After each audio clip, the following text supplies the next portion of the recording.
ఆప్కి అదాలత్లో గోవిందా మీద ఆరోపించబడ్డ ఆరోపణ ఏంటంటే ఈయనెంతో అదృష్టంతో సూపర్ స్టార్ అయ్యారు.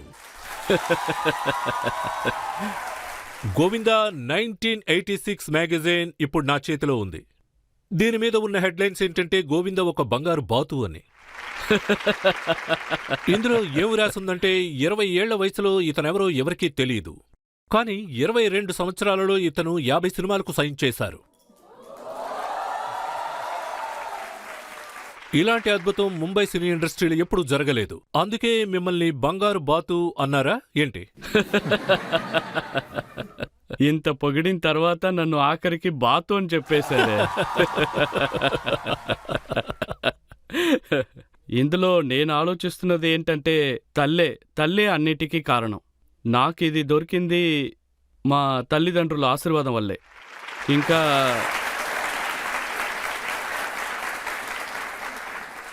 అందులో ముఖ్యంగా మా అమ్మ వల్లే ఇది సాధ్యమైంది. ఎందుకంటే నాకు 14 వయసు ఉన్నప్పుడు మా అమ్మగారు నన్ను గాయత్రి మంత్రం రాయమన్నారు. నేను 24 లక్షల సార్లు రాశాను. ఎప్పుడూ హీరోలా ఉండను, తర్వాత హీరోలా కనిపించాను. ఆ తర్వాత ప్రజలు వీడు హీరోలా ఉన్నాడు, హీరో అవుతాడు అన్నారు. అలా అందరూ ఒప్పుకున్నారు. నేనేమనుకున్నానంటే నేనేలా హీరో అవుతాను, చాలా భయపడతాను, చాలా సిగ్గుపడతాను, సినిమాలో నటిస్తానని అసలు అనుకోలేదు. మొదటి ఆరోపణే బాగుంది, కానీ ఇది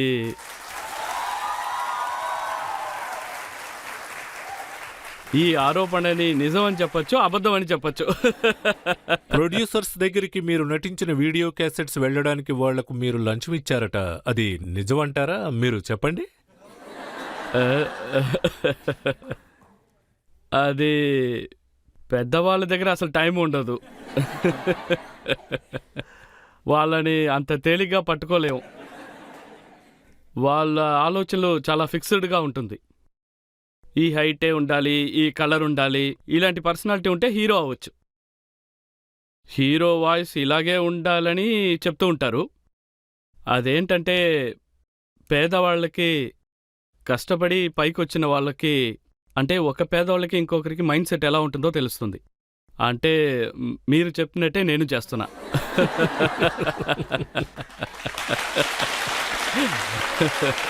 తర్వాత అది మొదటి సినిమా నటిస్తున్నప్పుడు, అది కూడా రొమాంటిక్ సీన్స్ నటిస్తున్నప్పుడు మీరు జీవించేవారట. అంతకుముందు ఇలాంటివి నేను చేయలేదు. నేను ఎక్కువగా భక్తితో ఉండడం వల్ల నేను దాని గురించి అస్సలు ఆలోచించలేదు. ఆ తర్వాత పరిస్థితి ఎలా అయిందంటే, ముందు ఫుడ్ దొరకలేదు, తర్వాత బఫెటే దొరికింది.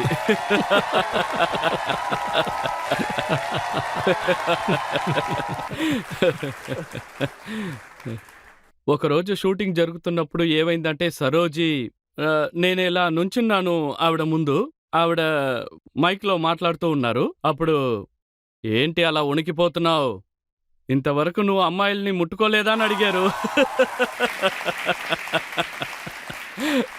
నేనప్పుడు మ్యామ్ నేను ఇంతవరకు రొమాన్స్ చేసింది లేదు అన్నాను. ఏమన్నావు, ఒక్కసారి కూడా టచ్ చేయలేదా అని అడిగారు. నేను తర్వాత అలాంటిది లేదు మేడం అన్నాను. అందుకు ఛాన్స్ దొరకలేదు అన్నాను. ఎప్పుడూ అలాంటి ఆలోచన నాకు రానే లేదు. గాయత్రి మంత్రం చదివారట. అప్పుడు ఆవిడకి ఒక అసిస్టెంట్ ఉన్నారు. ఆవిడ పేరు రాజలక్ష్మి, కర్ణాటక వాళ్ళు. ఆవిడ్ని పిలిచి మీరు వెళ్ళి ఆయనకి అర్థమయ్యేలా చెప్పండి అన్నారు. ఎలా ఆవిడ నాకు చెప్పబోతున్నారని ఆతృతగా ఉన్నాను. ఆవిడ నన్ను సముద్రం ఒడ్డుకి తీసుకెళ్లారు. ఆవిడ నన్ను గోవింద్ త్వరగా రా, నన్ను హక్ చేసుకో అన్నారు. నాకు చేతులు కాళ్ళు ఆడలేదు. ఆ తర్వాత సముద్రం లోపలికి దిగమన్నారు. నాకు ఈత రాదు అన్నాను. పర్వాలేదు రా అని నన్ను తీసుకెళ్లిపోయారు. ఆ తర్వాత మీరు చెప్పినట్టు ఆ తర్వాత చాలా జరిగింది. కానీ షూటింగ్ మొదలెట్టే కొద్ది రోజుల్లోనే, అంటే నేను రొమాన్స్ చేసే కొద్ది రోజుల్లోనే అమ్మాయిలకి నర్వస్ వచ్చింది.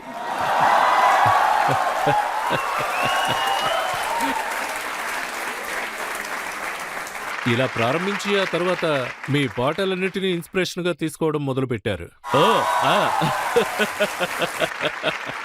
ఆ, నా సినిమాలో ఉన్న పాటలన్నీ మీకు బాగా తెలుసు. అన్ని పాటలు చాలా పవిత్రంగా ఉంటుంది. అంటే సర్కాలో కట్టియా జాలేకే, మిర్చి లగేతో మే క్యా కరే, ఈ పాటలన్నీ చాలా మామూలైనవి. ఆ తర్వాత అది ఆ! మీరు చెప్పినట్టే జరిగింది. ఇవన్నీ సూపర్ హిట్ పాటలు. మీరు స్టోరీ ఏంటో తెలుసుకోకుండా, ఆ సినిమా ఎలా ఉంటుందో కూడా తెలుసుకోకుండా మీరు ఆ సినిమాకి సైన్ చేశారని తెలిసింది, అది నిజమా? ఆ! అవును సార్. ఆ సమయంలో నేను చాలా పేదింటి నుంచి వచ్చినవాడిని. చాలా కష్టపడ్డాను. నాకు చాలా జాబ్స్ దొరికాయి. చాలా డబ్బులొస్తాయి. ఆ తర్వాత ఏం జరుగుతుంది? ఏం కథ? ఎవరు ఆర్టిస్టు? ఇవన్నీ అడగాలని అనుకున్నాను. మా అమ్మగారు నాతో ఏమంటారంటే, "గోవింద్, సినిమా అంటే ఇలాగే ఉంటుంది. మనుషులు కష్టపడితే జాబ్ వెతుక్కుంటారు. ఒకరోజు వాడు గెలిచిన తర్వాత జాబ్‌లో ఉన్న కష్టాన్ని చూస్తాడు. అందుకని నీకు జాబ్ దొరికింది. నువ్వు దేవుడి మీద నమ్మకంగా ఉండు. జాబ్ చేస్తూ ఉండు. చాలా కష్టపడు. నిజం చెప్పాలంటే ఆ జాబ్ మీద నమ్మకంగా ఉండు. అందుకనే బాధ్యతగా జాబ్ చేయాలి. ఏం చేస్తున్నారు? ఎందుకు చేస్తున్నారు? ఇవన్నీ ఎందుకు అడగాలి అనుకున్నాను. అందుకని నేను కానీ ఏ ఎందుకంటే సీన్స్ చేయాలో అది సెట్‌లోకెళ్ళి అడిగేవారట? అవును సార్. సెట్‌కెళ్ళిన తర్వాతే నాకేంటని తెలుసు. ఒక్కో సమయంలో మీకు తగినట్టుగా సీన్స్‌ని మార్చేవారట కదా, నిజమా? సినిమా మీకోసం తీస్తున్నారా? పబ్లిక్ కోసం తీస్తున్నారా? అని అడుగుతాను. వాళ్ళు లేదు పబ్లిక్ కోసమే తీస్తున్నాను అంటారు. అంటే ఇలాగే ఉంటే సినిమా ఆడదని వాళ్ళతో చెప్తాను. ప్రజలు దేన్ని చూసి కన్విన్స్ అవుతారో ఆ సినిమా తీయండి అంటాను. ఆ క్యారెక్టర్‌ని మీరెలా సృష్టించుకున్నారు? 'కూలీ నంబర్ వన్‌లో' యాక్ట్ చేసిన క్యారెక్టర్ మీరే క్రియేట్ చేసుకున్నారు. అది ఎలా? సినిమాలో చేసిన క్యారెక్టర్స్ అన్నీ నచ్చిన క్యారెక్టర్స్. ఆ క్యారెక్టర్స్ అన్నీ నా జీవితంలో ఎక్కడో ఒక చోట కలిసిన వాళ్ళే. ఈ క్యారెక్టర్‌ని నేను ఈ క్యారెక్టర్‌ని నేనెక్కడో ఫంక్షన్‌కి వెళ్ళినప్పుడు చూశాను. కళ్ళంతా పెద్దదై బయటకొచ్చేసింది. ఇది చూస్తున్నప్పుడు వాళ్ళ కళ్ళను చూసి నా కళ్ళు ఆగిపోయింది.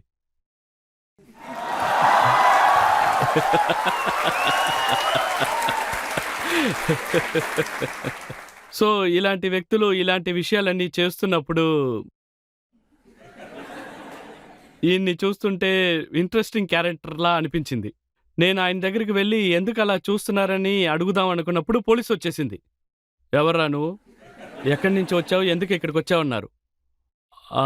పోలీసతను "ఏయ్! ఎందుకలా చూస్తున్నావని" అడిగారు.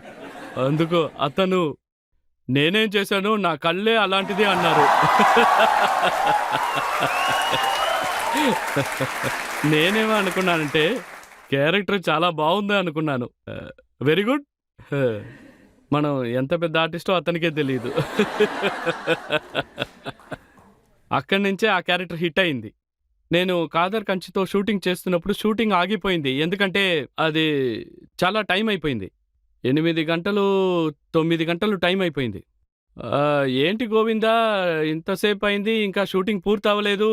ఏంటి సార్ అన్ని క్యారెక్టర్ ఒకేలాగా ఉంది. మీరు ఫాదరు, నేను సన్ను, మీరు మామగారు, నేను అల్లుడిని అన్నీ ఇలాగే ఉన్నాయి. అన్ని సినిమాలు ఒకేలా ఉన్నాయే. ఆ తర్వాతే ఈ క్యారెక్టర్ నాకు గుర్తొచ్చింది. ఆ తర్వాతే నేనడిగాను, సార్ మీరు ఏం అనుకోకపోతే నేను ఒక యాక్టింగ్ చేసి చూపించనా అని. ఆ తర్వాతే ఈ సీన్ చేశాం. ఆ తర్వాత ఆ సీన్ హిట్ అయిపోయింది. ఆ తర్వాత అది ఆఫ్టర్ 9 అవర్స్ ఎగ్జాక్ట్‌లీ 9 అవర్స్ 'కూలీ నంబర్ వన్' షూటింగ్ ప్రారంభించారు. పంజాబీ క్యారెక్టర్‌ని మీరు సృష్టించారు, అది తెల్లని జుట్టుతో. 'హసీనా మంజాకిల్' అవును. అవును. అది ఏంటంటే అది ఆహ్, ఈ విధంగానే ఇంతకు ముందు చెప్పినట్టే. ఆ క్యారెక్టరు ఈ సినిమాకి సరిగా ఉంటుందనుకున్నాను. వాడి దగ్గర ఏమడిగినా వాడు వేరేలా సమాధానం చెప్తాడు. ఆ తర్వాత వాడు అలాగే ఉన్నాడు. ఆ తర్వాత వాడు ఎలా ఉంటాడో వాడికే తెలీదు. మామూలుగా ఉంటాడు. వాడు ఏమైంది? ఏంట్రా ఏం చేస్తున్నారు? ఎలా చేస్తున్నారు? ఈరోజు డబ్బులొచ్చేస్తుందా? అని అడిగేవాడు.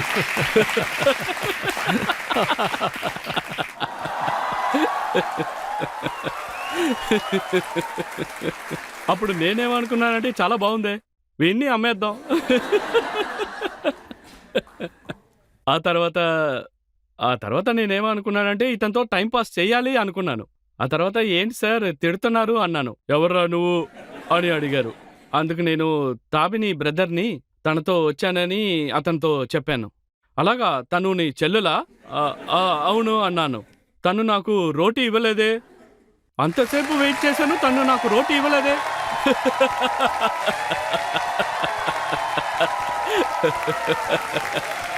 అప్పుడు నాకది బాగా నచ్చింది. Very good. Very good. మంచి క్యారెక్టర్ అనిపించింది. ఈ సినిమా షూటింగ్ జరుగుతున్నప్పుడు ఈ విధంగానే సంజయ్ దత్ సార్ వచ్చారు. దాంతో పాటు అందరూ ఆర్టిస్ట్ వచ్చారు. అప్పుడు నేనేమో అనుకున్నానంటే ఇది బావుందే పంజాబీ. అప్పుడు చిన్నాన్న రోల్ ఉంది. ఆ రోల్ ఆయన చేశారు. మీరు నాగ్పాడా రోల్‌ని సజెస్ట్ చేశారట కదా! అది చేయడానికి చాలా కష్టపడ్డారట? చూడండి ఒక చోటి పేరే నాగ్పాడా. ఆ భాషలో ఉన్న ప్రతి పదాలు చాలా బావుంటుంది. వాళ్ళ భాష నాకు చాలా బాగా నచ్చింది. ఎందుకు ఇది యూజ్ చేయకూడదు అనుకున్నాను. చాలా రోజులుగా ఇది నా మైండ్‌లో ఉండిపోయింది. నేను ఒక్క సీన్ అయినా ఈ విధంగా ఈ ఈ భాషలో నటించాలనుకున్నాను. ఏ విధంగానైనా చేయాలనుకున్నాను. సతీష్ కౌశిక్ తయారుగా కూర్చున్నారు. ఆ తర్వాత ఆయన డైలాగ్ రాస్తూ ఉన్నారు. రెడీ చేస్తూ ఉన్నారు. అందరూ రెడీగా కూర్చునున్నారు. ఆ రోజుల్లో ఎలా అంటే నేను షూటింగ్‌కి వెళ్తున్నానంటే నేను ఎక్సర్‌సైజ్ చేయడానికే చాలా టైం పట్టేస్తుంది. అప్పుడు ఆయన డైలాగులన్నీ రెడీగా పెట్టుకున్నారు. అప్పుడు నేనే ఆ డైలాగ్‌ని అక్కడ నేనే రాసుకున్నాను. అప్పుడు అక్కడ వచ్చి అది ఇది 'ఆప్‌కే అదాలత్'లో చెప్పాలా వద్దా తెలీదు. ధారాళంగా చెప్పొచ్చు. చెప్పండి. ఇది ప్రజల అదాలత్. ప్రేక్షకులకు ఓకే అయితే చెప్పొచ్చు. ఓకేనా?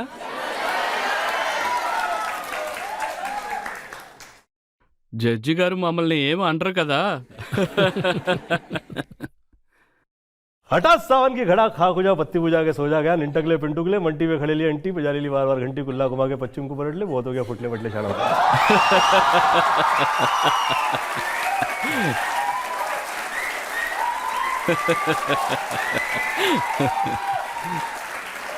అయితే ఒక సమయంలో మీరు చాలా సినిమాలు నటించారట.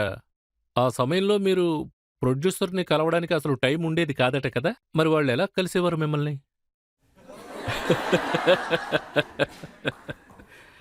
చాలా మంది ప్రొడ్యూసర్‌ని చూశాను. ఆ టైంలో చాలా మంచి ప్రొడ్యూసర్స్ ఉన్నారు. ప్రొడ్యూసర్ లేని వాళ్ళు కూడా ప్రొడ్యూసర్‌లయిపోయారు. అదేంటంటే ఆహ్, ఫైనాన్సర్‌తో మాట్లాడి సెట్‌కి తీసుకొస్తారు. ఆ సెట్‌కి ఆయన వచ్చారని చెప్తారు. అప్పుడు బాగా నడుచుకోవాలంటారు. ప్రేమతో ఉన్నట్టు చూపించుకోవాలి. మంచి రిలేషన్‌షిప్ ఉన్నట్టు చూపించాలి. ఏంటి మీ దగ్గర డబ్బులు లేదా అంటాను. డబ్బులొచ్చింది. నేను వచ్చేసాను. మీరు వచ్చారు. మనం ఇప్పుడు స్టార్ట్ చేసాం కదా! డబ్బులు లేకుండా పిక్చర్ స్టార్ట్ చేశారనుకున్నాను. ఇలాంటి వాళ్ళు చాలామంది ఉంటారు. కానీ టాప్‌లో ఉన్న ప్రొడ్యూసర్స్ అందరూ వాళ్ళేమనుకున్నారంటే వీడు పెద్ద హీరో, వీడు డేట్స్ దొరకడం కష్టం, వీడెలా షూటింగ్‌కొస్తారనుకున్నారు. అందుచేత నా దగ్గరికే రారు. వచ్చిన వాళ్ళందరూ ఇలాగే ఉన్నారు. అందువల్ల అందువల్ల ఏంట్రా ఇలా వచ్చి ఇరుక్కున్నామని నాకనిపించింది. నేను దిలీప్ సార్‌కి కృతజ్ఞతలు చెప్పాలి. ఎందుకంటే ఆయనే ముందుగా నాతో చెప్పారు. గోవింద్ ముందుగా ఈ 25 సినిమాలు వదిలేయ్ అన్నారు. ఏంటి? 25 సినిమాలు వదిలేయాలా? డబ్బులు కూడా లేదనుకున్నాను. ఆ తర్వాత తప్పకుండా సినిమాలు దొరుకుతుంది అన్నారు. ముందు ఇలాంటి సినిమాలు ఆపేయమన్నారు. ఆ తర్వాత 25 సినిమాలు వదిలేశాను. ఆ టైంలో నాకు ఇలాంటి ప్రొడ్యూసర్సే దొరికారు. అదే నిజమని చెప్పాలి. ఇలాంటి సినిమాలు వదిలేసి ఆ తర్వాత 49 మూవీస్ చేశాను.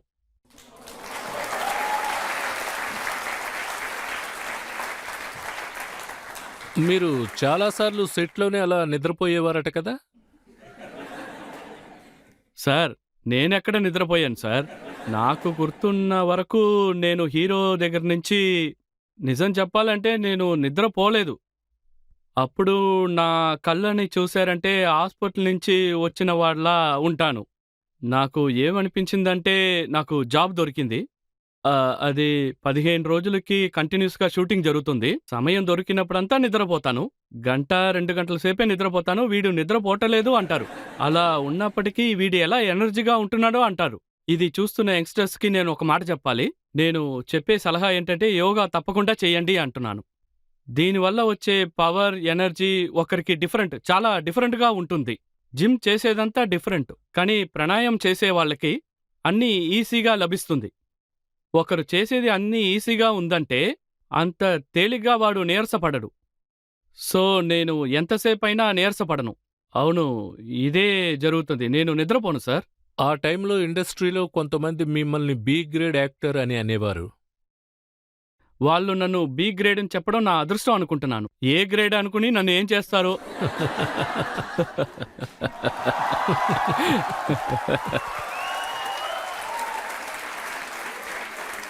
మీరు చెప్పినందుకు చాలా థ్యాంక్స్. ఎందుకంటే వాళ్ళు మిమ్మల్ని చాలా భయపెడతారు. ఒకవేళ మీ సినిమా ఫ్లాప్ అయిందనుకోండి, ఆ తర్వాత మీ గురించి చాలా చాలా దారుణంగా మాట్లాడతారు. నీ గొంతు అసలు బాలేదురా, నీ వాయిస్ బాలేదు, నువ్వు నడవడం బాలేదు, ఇలా ఇలా నడిచిరా, నీ బాడీ కూడా బాలేదే, హీరో అంటే ఎలా ఉండాలి, చాలా హైట్గా ఉండాలి, అరే ఏంటి హీల్స్ ఏమైనా వేసుకోవచ్చు కదా అంటారు. మనుషుల్లో ఇంత కాంప్లెక్స్ని ఇరికిస్తున్నారా? అసలు అక్కడి నుంచి పారిపోదాం అనిపిస్తుంది. అదే సినిమా హిట్ అయిందంటే, హిట్ అయింది కానీ బాలేదే, అదేంటప్పా బాలేదు. ఆ తర్వాత నెక్స్ట్ సినిమా హిట్ అయిందంటే, బాగా పాపులర్ అయిపోతే ఇంకా మంచి పాపులర్. ఇవన్నీ నీ అదృష్టమే, లేదంటే నీకు దొరకదు కదా, నీకు అంత టాలెంట్ లేదు కదా, నీకు అంత ప్రిఫరెన్స్ ఇవ్వను కదా. సరే సరే అని చెప్పేసి వెళ్ళిపోతూ ఉంటాను. అయితే మీకు అవార్డు దక్కలేదని బాగా బాధపడ్డారని విన్నాను. దయచేసి నన్ను క్షమించండి సార్. క్షమాపణ అడగాలనుకుంటున్నాను. దీనికి సమాధానం చెప్పడానికి భయంగా ఉంది. సమాధానం చెప్పనా?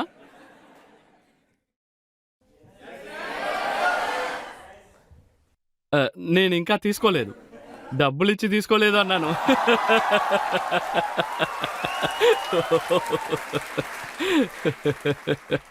అంటే సినిమా అవార్డు అంటున్నారు కదా, అది ఎవరెవరికో లభించింది. మేము మాట్లాడుకుంటాం, ఇన్ని సినిమాలు హిట్ అయింది ఎందుకు దొరకలేదు అని, ఎందుకు అన్ని సినిమా హిట్ అయ్యి అవార్డు దొరకలేదు అని.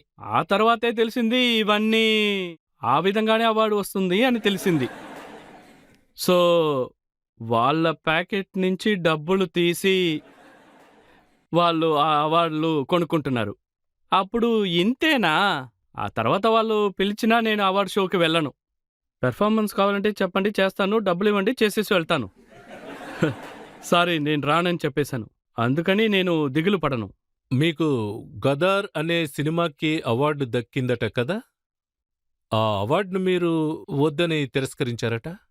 అనిల్ శర్మ ఆ స్టోరీ నాకు చెప్పినప్పుడు అందులో చాలా తప్పుడు డైలాగ్స్ ఉన్నాయి.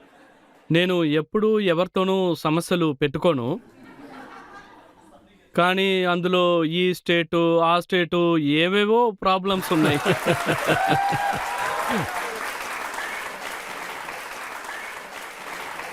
మా అమ్మగారు నాతో కొన్ని విషయాలు చాలా స్ట్రిక్ట్గా చెప్పేశారు.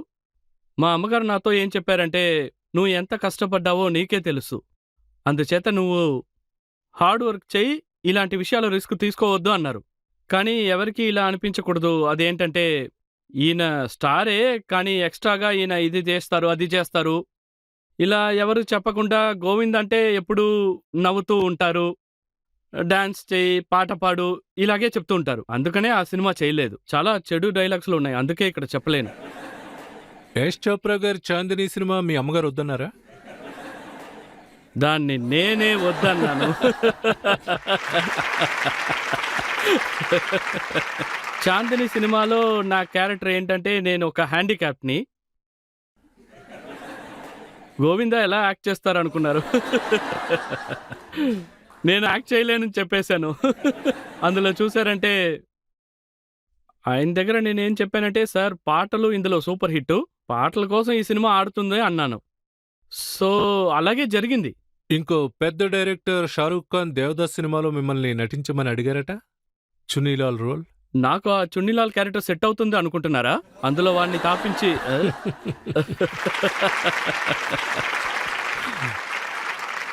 ఇందులో ముఖ్యమైన విషయం ఏంటంటే, అప్పుడు నేను సూపర్ స్టార్గా ఉన్నాను. ఇదే విషయం. కానీ ఏంటంటే, నేనేమో అనుకున్నానంటే క్యారెక్టర్ రోల్ ఇస్తున్నారు, సరే ఓకే టాప్ డైరెక్టర్ సినిమా కదా ఓకే అనుకున్నాను. కానీ ఎందుకు క్యారెక్టర్ రోల్ ఇస్తున్నారు, పైనుంచి కిందకి దిగుతున్నానా అనుకున్నాను. ఆ తర్వాత షారుఖ్కి చెప్పి నన్ను అడగమనండి అన్నాను. ఒకవేళ మిత్రుడిగా ఈ సినిమా చేయమని నన్ను అడిగితే తప్పకుండా చేస్తానన్నాను. కానీ ఈ విధంగా చెయ్యను అన్నాను. మీరొక స్టార్, టాప్ డైరెక్టర్ అనుకుని చేస్తే మాత్రం నేను చెయ్యను అన్నాను. సారీ, నేను చేయలేనని చెప్పేశాను. నాకు షారుఖ్ ఖాన్ అంటే చాలా ఇష్టం. మేము కలిసి ఎప్పుడు పనిచేయలేదు. షారుఖ్ సార్ ఒక అద్భుతమైన మనిషి. చాలా మర్యాదిస్తారు, చాలా తెలివైనవారు. సుభాష్ ఘై తాల్ సినిమాలో మీకు ఒక రోల్ ఆఫర్ చేశారట, తర్వాత అనిల్ కపూర్ చేశారు అది. సార్ నేను చేయడానికి సిద్ధంగా ఉన్నాను అన్నాను. కానీ తాల్ అనే టైటిల్ చేంజ్ చేయమన్నాను. టైటిల్ నాకు నచ్చలేదు అన్నాను. అప్పుడు అతను ఏ జోషుడు బాలేదు అన్నాను. సినిమా చాలా బాగా ఆడింది. సో కొంచెం కష్టంగానే ఉంది. ఆ తర్వాత హాలీవుడ్లో మీకు హీరో రోల్ వస్తే దాన్ని కూడా తిరస్కరించారని విన్నాను, అది నిజమా? ఎందుకని వద్దన్నారు? అవతార్ టైటిల్ని నేనే ఇచ్చాను. అది చాలా సూపర్ హిట్ సినిమా అయింది. మీ సినిమా బాగా ఆడుతుందని కూడా ఆయనతో చెప్పాను. 7 సంవత్సరాల్లో ఈ సినిమా పూర్తి చేయలేరని కూడా చెప్పాను. 7 సంవత్సరాల్లో పూర్తి చేయలేరని అనుకుంటున్నానని చెప్పాను. అందువల్ల నా మీద చాలా కోపం వచ్చింది. అప్పుడే గుర్తొచ్చింది వాడు ఊర్లో ఉంటూ వాడినే అలా అన్నానని. అందువల్ల అప్పుడే అక్కడి నుంచి బయలుదేరాను. 7 సంవత్సరాల్లో సినిమా పూర్తి చేయలేరని నువ్వు ఎలా ఆ మాట అంటావని నాతో అడిగారు. ఈ సినిమాలో అవతార్ ఉన్నారే, జంతువుల్లా హ్యాండిక్యాప్ట్ లా ఉంటారు. ఈ అవతార్ ఉందే అదొచ్చి దేవుడి యొక్క భాగం అన్నారు. నా వల్ల కుదరదని చెప్పాను. తప్పకుండా చేయనని చెప్పేశాను. నేను అసలు ఎలాంటి వాడినంటే ఆయుర్వేదిక్, పతాంజలి ఇలాంటి మూలికలు ఎక్కువగా తీసుకునే వ్యక్తి. చాలా ఆయుర్వేదిక్ ట్రీట్మెంట్ తీసుకుంటున్నాను. బాడీ ఫుల్గా కలర్ తీసుకోమంటున్నారు. నా వల్ల కుదరదు, సారీ అన్నాను. క్షమాపణ అడిగాను, కానీ అప్పుడే చెప్పేశాను మీ సినిమా సూపర్ హిట్ అవుతుంది అన్నాను. సరిగా 8వ సంవత్సరమో 9వ సంవత్సరమో రిలీజ్ అయింది, సూపర్ హిట్ అయింది. అలా అయితే మీరు ఏం చేసినా అది మీకు ఇష్టం అయితేనే దాన్ని చేస్తారు. అదే ఆ సాంగ్లోనే ఉంది కదా సార్.